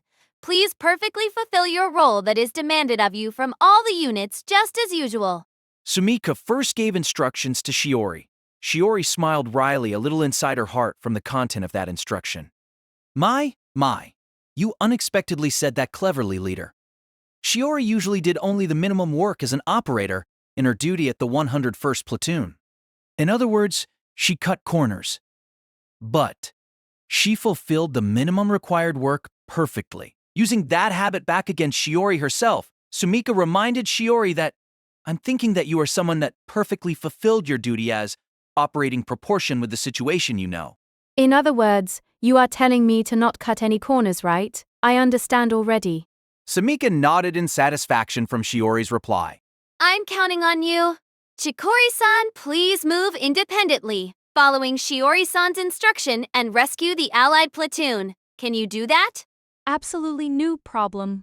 Chikori hit the front of her breast Gatsun. That was too big for her small stature with her gauntlet. Magic power that couldn't be suppressed anymore surged out from her whole body. She was completely prepared for battle. If it was the current her, she surely wouldn't fall behind even against Night class. Then the thing that could become a problem was only the General class, Baphomet, floating in the air. But as for me, naturally that goat face is my opponent, then. At their side there was Hamura, so this was also not a problem. Although Aurelio was applied on him, Hamura's power was above S rank. It was a power that was more than enough to contest Baphomet. For that reason, Hamura thought it was only natural for himself to face Baphomet. However, Sumika, who was the commander in this place, shook her head side to side against this proposal. No. Hamura-san will rescue the allied platoons like Chikori-san. I will be the Baphomet's opponent. Hoshikawa, you? Hearing that Hamura was going to warn off Sumika with a grim expression, but Please don't look down on me too much. Even like this, I am a S-rank magician. I will make it somehow against just a single Baphomet. Besides, there are heavily injured people in the preceding troop. Then Hamura-san that can skillfully use healing sorcery is more suitable for rescuing duty.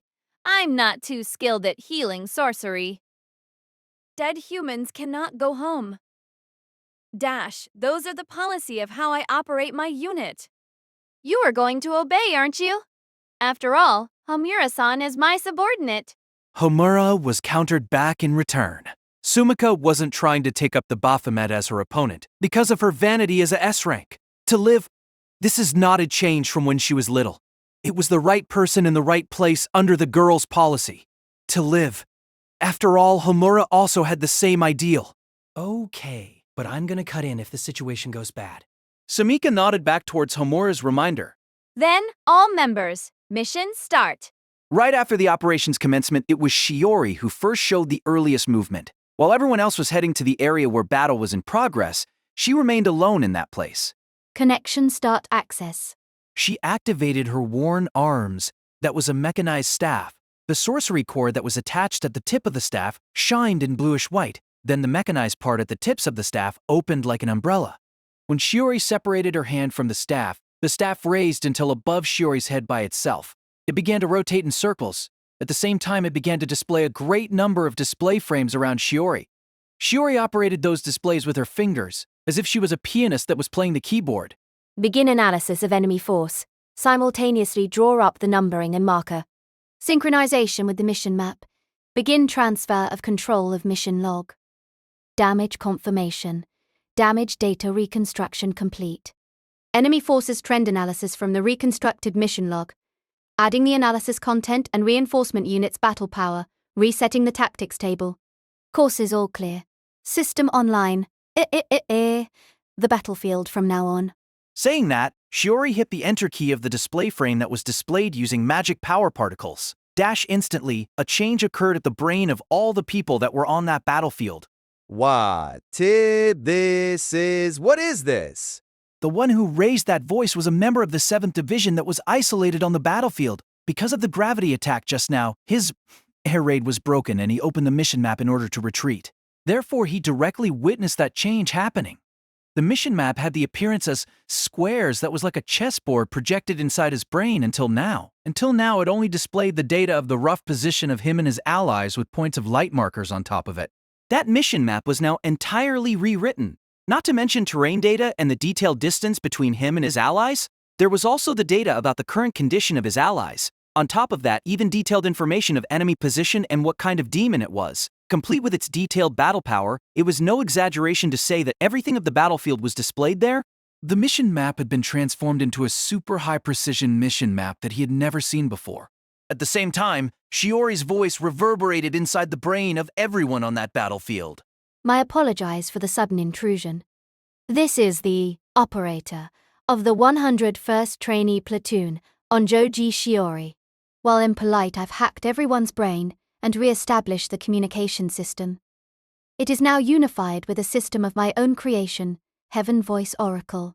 From now on, I will take on the responsibility of being the operator of all the platoons on this battlefield. Follow my instruction, and don't do anything arbitrarily.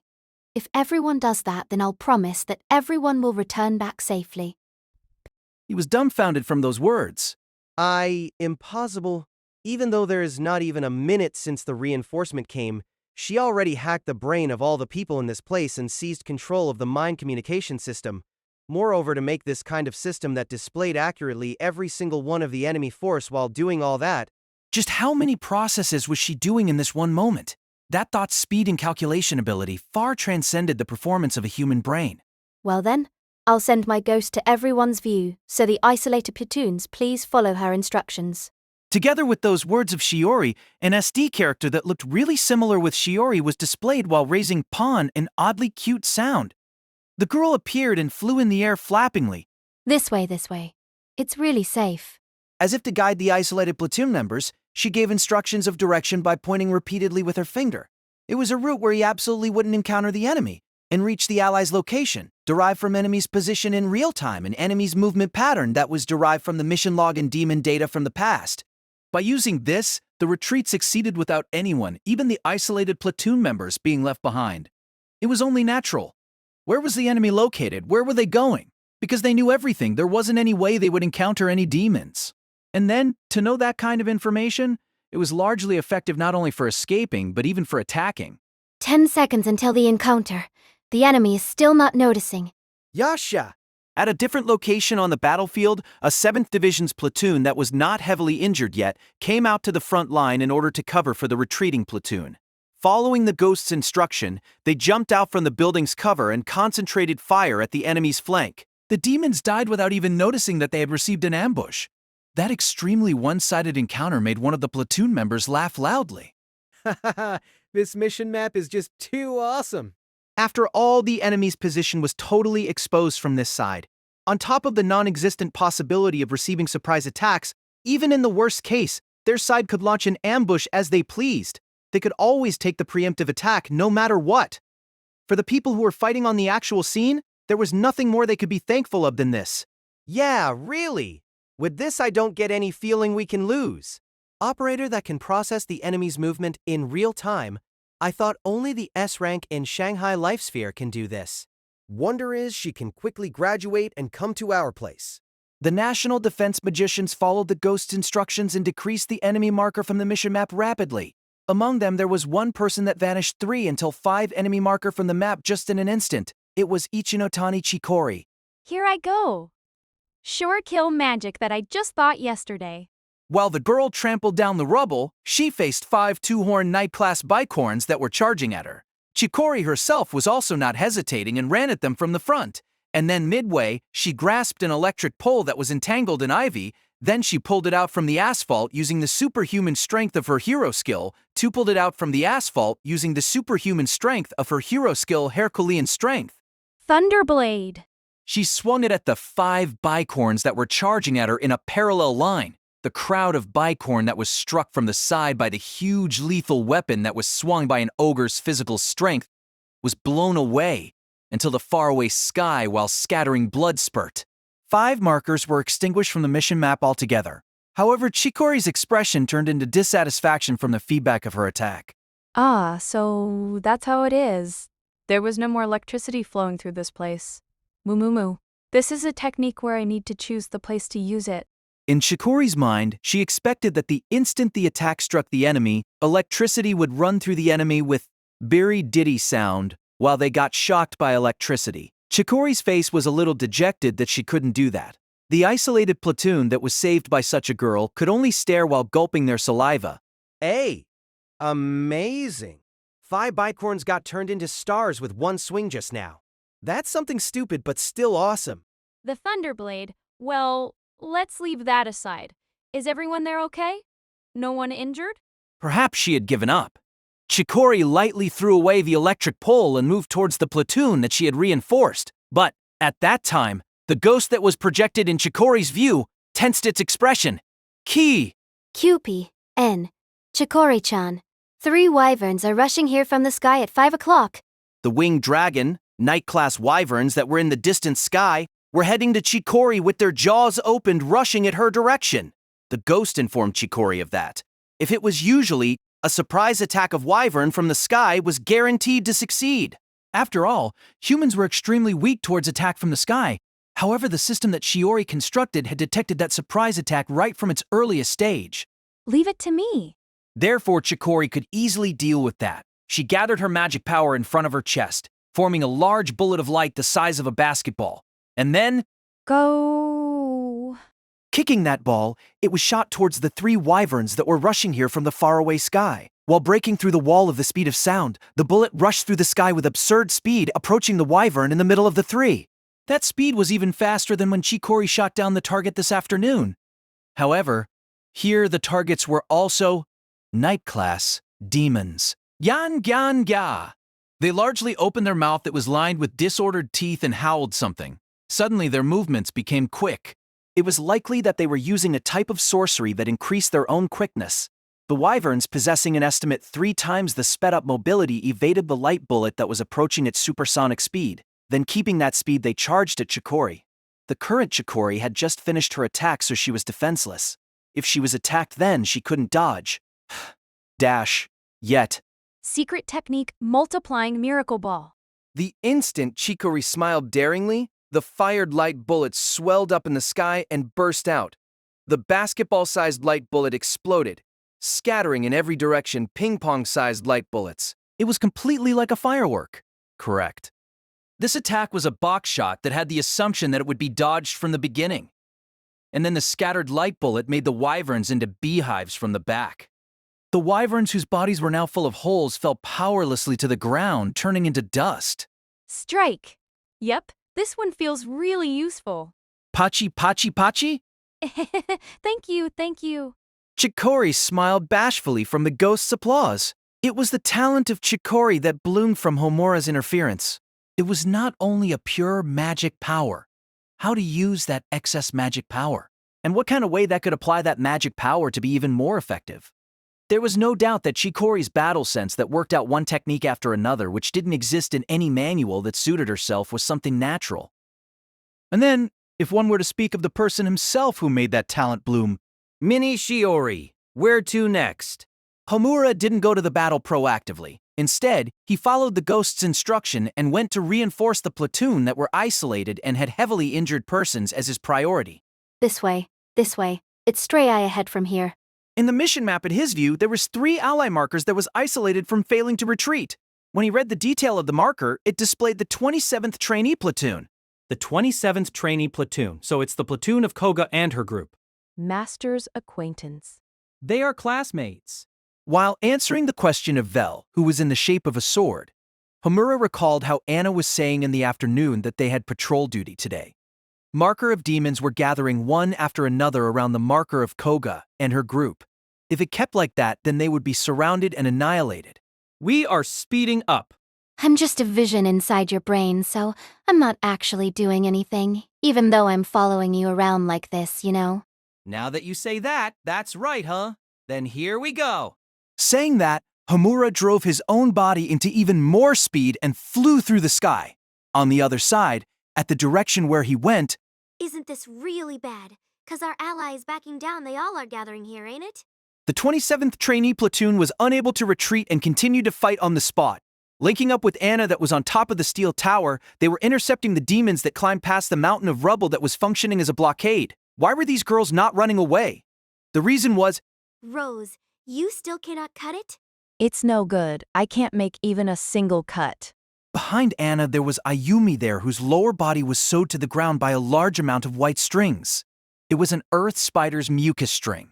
That string that was both far harder than steel and elastic like rubber captured Ayumi and wouldn't let go. Even with Rosalind trying her best to sever the string using her blade, the hardness and elasticity easily repelled the blade, and not even a single cut could be produced. While they were doing this, they were left behind. Looking at the mission map, they could see that more than 30 enemy marker were continuously gathering, aiming for their group that had been left behind at the front line.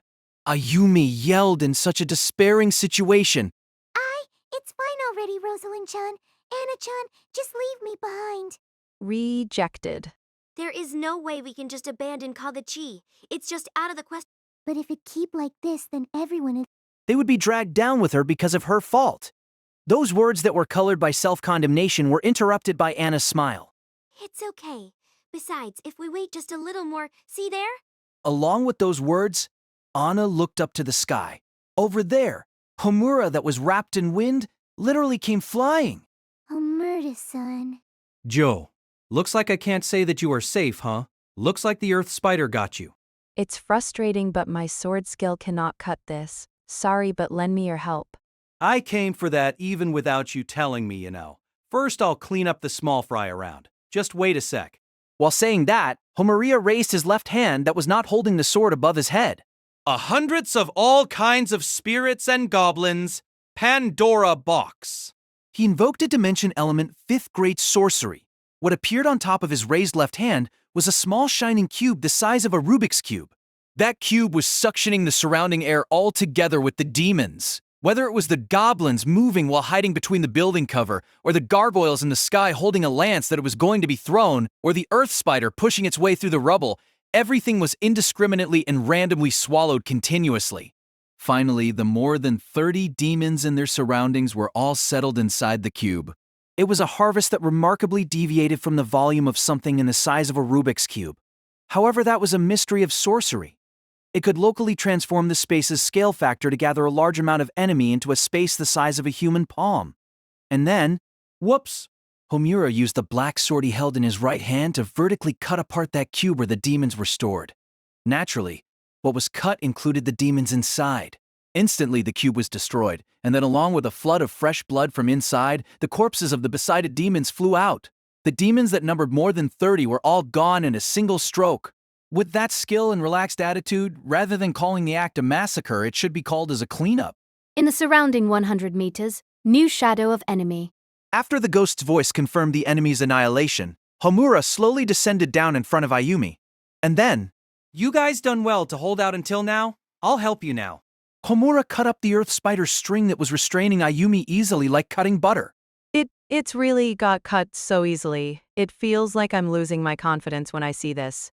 No need to depreciate yourself like that. If you ask which one it is, then it's not a difference between skill, but just a difference between weapons. After all, my partner is not in arms but the pinnacle of legendary exoteric armament artifact. Using this thing, even Rosalind can cut something like this easily. At any rate, the true identity of this artifact was a part of an evil god. This was the personification of that. Its spiritual rank couldn't be compared to something like your everyday holy sword. Therefore, just by touching its blade a little to the target, most of all, But I'll be driven mad anyway the moment I hold that, right? You really get it, huh? Homura's shoulders shook while he was chuckling. Just as Anna said, Liber Legis was a man-eating evil book that had destroyed the minds of tens of thousands of people until now. If an average human was touched even only by a fragment of that blasphemous knowledge, that human would surely live his whole life in La La Land. It was a demon sword that could be handled by Homura exactly because he had completely deciphered the grimoire.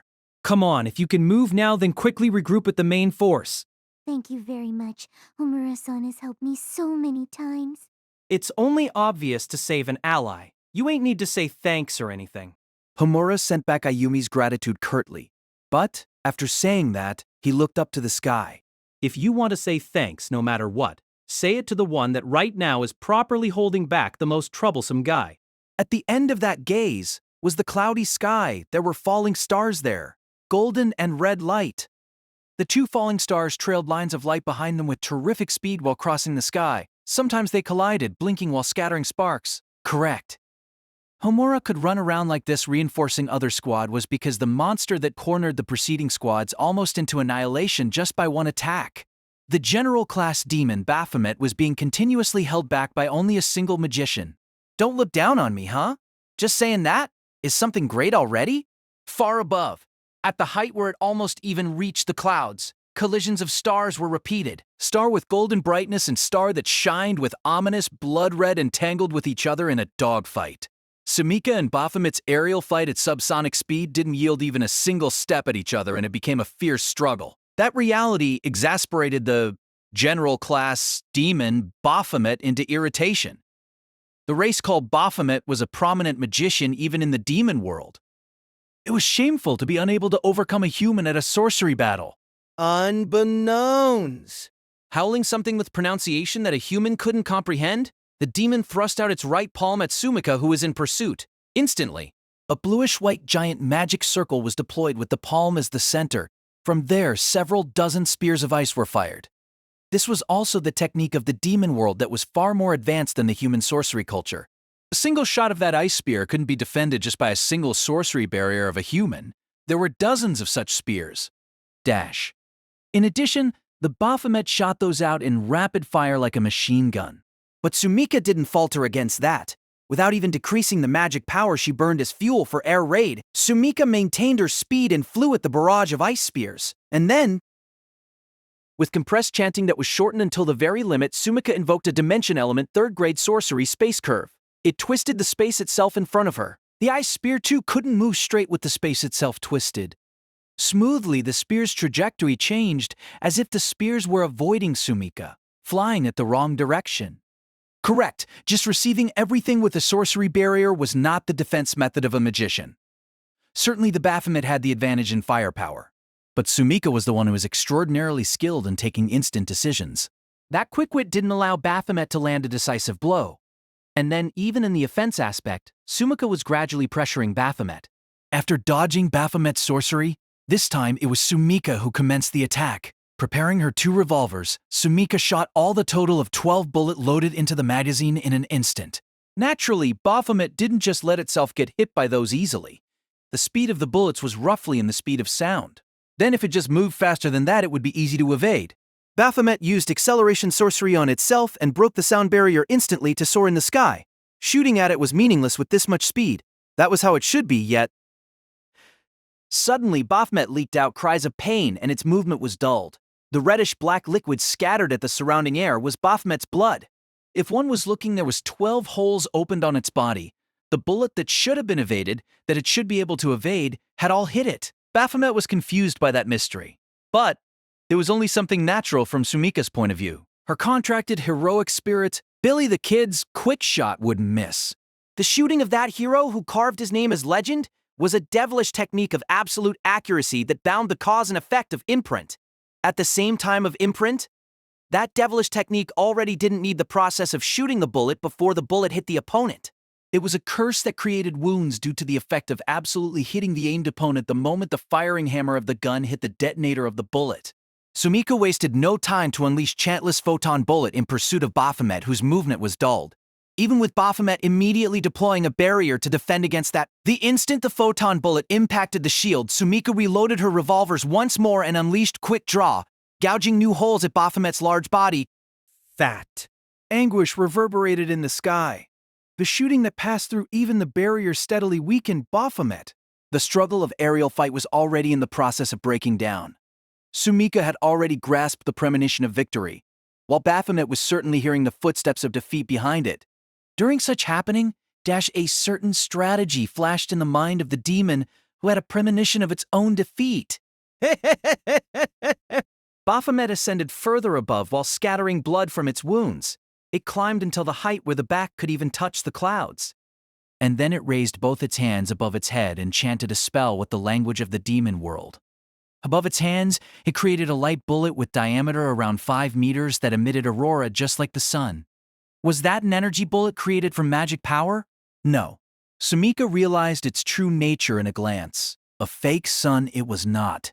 That was truly something the same like a sun.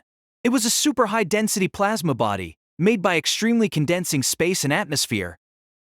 Nuclear fusion was repeated at its center. It was a tiny pseudo-sun. There was no way she could get hit by that. If she was hit, then not even ash would remain. After all, it was an energy body that could possibly even evaporate a country. She had to absolutely avoid that. That was what she thought. Ah! However, right there Sumika noticed the position of herself and the enemy, the meaning of the enemy moving until far above the sky. Correct, Baphomet was, overlapping the firing line. If Sumika evaded, the allies below her would be annihilated. Howling with a voice that one could feel joy from it, Baphomet threw the pseudo-sun it created. The target was naturally Sumika. The speed of that pseudo-sun could by no means be called fast. It was far slower than the ice spears from before. It was a speed that one could easily deal with if they wanted to dodge. But even so, Sumika couldn't dodge. Right below here was her comrades. If she dodged here, the damage below would be enormous. Therefore, she couldn't dodge. Unable to evade, Sumika stood still in the air. She couldn't help but do that. It was just as Baphomet planned. Baphomet's mouth warped from being sure of its victory. I have waited for you to let your guard down like that. Because it was confident, its reaction to everything was slow. Sumika summoned a crimson file during a moment that didn't even reach an instant. It was a file of manuscript, the knowledge of a great number of grimoires that she herself had copied. Opening that file, Sumika unhesitatingly chose several sheets of loose leaf and tore them. It was the pieces of paper that Sumika chose. It was the grimoire written in the 6th century Persia by Nestor Mobadan Mob. Letters of Nestor, it was the duplicate of that. And then with that duplicate in hand, Sumika closed her eyes, dashed, and said the words that connected herself with the abyss of space. Listen from beyond, O the most shining person at the abyss of heaven and earth. The seething stars shine radiantly in blasphemy I inform thy, the engraving of fate, living flame O the king of red formal out, arrival rain trample, in this occasion right now in order to exhibit thy supremacy on this star. During an instant of the blink of an eye, yet in calmness, the words were clearly spinning like a song. Along with the words, the piece of paper was wrapped in flames, and its shape was transforming into a golden bullet, and then Sumika quickly loaded the bullet into a revolver. Burn to nothing. Flaring god. Kathoka. The constellations of the southern fish A, the evil god, great old one, imprisoned inside the star that burned the brightest in this space? Along with the true name of that person that was hidden in the abyss, Sumika pulled the trigger of the grim bullet. Instantly, what burst out from the gun muzzle was flame that burned bright red. That flame distorted the surrounding space and air with abnormal heat while growing huge. Before long, it became a giant lion, running in the sky with claws that resembled crystals. It aimed at the Baphomet in a straight line. Baphomet couldn't react. Its carelessness due to its confidence in its victory made its judgment late for an instant, and then that moment that was even less than 1/100th of a second decided the battle. Even faster than an instant, the flaming lion reached very near the Baphomet. Opening its jaws that was lined up with fangs made of flame, it swallowed the Baphomet together with the pseudo-sun. The living flame, the personification of God who had the shape of flame, erased that demon without leaving behind even a single dust. Literally.